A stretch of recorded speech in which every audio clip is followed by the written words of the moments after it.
బోధుల్లో తిక్కకుండా కోసే విధానం ఎలాగో ఇప్పుడు మీకు చూపిస్తబోతున్నాను. ఇదిగోండి చూడండి, ఇప్పుడు బాధ చేసింది ఇది బోధి. ఇదిగోండి ఇంకా బాధ చేయలేదు, పోతున్నాం.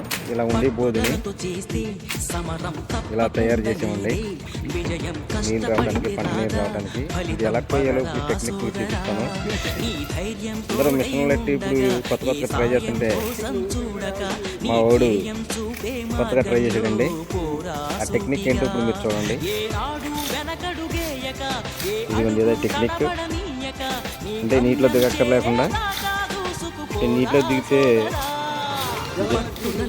జలగలు ఇంకా అనేక రకమైన కీటకాయల పురుగులు ఉంటాయి కదా, పురుగులు వాటి నీటికి దెబ్బ తగలకుండా మనం కుట్టకుండా కొత్తగా ట్రై చేసాడండి మా వాడు. ప్లానింగ్ ఇచ్చింది మనోడే.